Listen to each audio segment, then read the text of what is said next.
And eventually become province's next premier, Ric McIver, joining us from Calgary this morning to talk about the final days of the leadership campaign. Thanks for taking the time this morning, Ric. It's great to be here, Rob. Thank you. You had a speech to the Economic Club of Canada yesterday, and a good part of the focus obviously was on your platform, but also talking a lot about Jim Prentice. And I guess coming down to the final days, are you thinking that this is now just a race between you and Mr. Prentice? Yeah, you know what? It's the point in the contest, Rob, where it's important that Albertans have a clear choice that they can make, and they do. They have a choice between somebody who has no complaints, according to the Canadian Taxpayers Federation, about my expenses, and somebody that does. You have complaints about somebody, comparison between somebody that's going to stick around after the next election, win or lose, and work for this province, and someone that's going to leave town potentially if they don't win. So, you know what, this is about trust. It's about building trust, and that's been the central theme of my campaign. Why I put policies in place that the other candidate hasn't, that senior members of my campaign team will be ineligible for government contracts. And there's probably a reason why the other candidate doesn't want to do that, but I've actually put forward a policy of rebuilding trust, selling memberships instead of buying votes. There's a pretty clear choice to make here, and I've been pretty happy to point that out.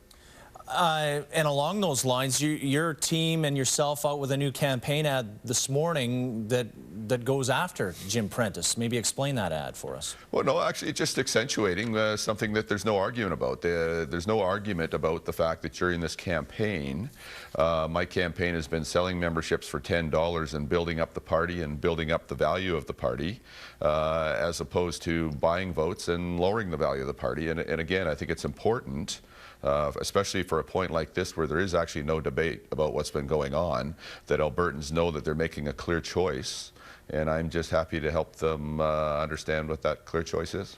There's a Leger poll that's out this morning for a couple of newspapers in the province saying that you are running second in the race at 12% support behind Prentice's 22%. Your take on that? You know what? Great. The real poll will be on Friday and Saturday when people vote, and the other interesting thing about the Leger poll is I don't imagine it's amongst party people that own party memberships, although I'm not sure about that because I haven't seen the numbers. But what's more important is that Albertans haven't decided yet, and I'm spending these last days talking to them and reminding them about the difference. They actually, for our party, they actually have a choice to pick a candidate who even the Taxpayers Federation, the toughest critic, says they have no concerns with my expenses, both during my time when I was on City Council or my time in the provincial government.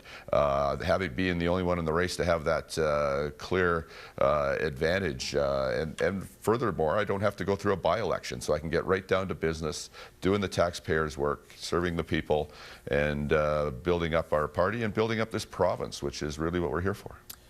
How much money has the campaign raised to date? We'll be declaring that before the voting starts, so everybody will know it. And we, at the time we declare it, you will have a very precise idea of that, Rob. Been a lot of chatter the last little while about the government fleet of planes and the flights that family members have been on. Is it time to ground the planes?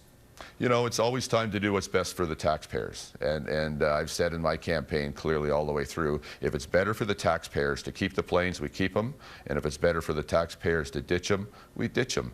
As a premier, I think taxpayers are looking for someone, and voters are looking for someone that's going to make decisions based on what's good for them rather than what's good for us. And I think, I stand out clearly as someone that's taken that position, and someone that has no track record of taking $40,000 flights when a much less expensive flight is available. So I'm a little unique that way in this contest. Ric McIver live for us in Calgary this morning. Enjoy the final days of the campaign, and we will see you over the next few, and for sure Saturday night. Appreciate it. It's great to be here, Rob. Thank you very much. Good stuff. We'll take a break. CTV Morning Live's back in a couple of minutes.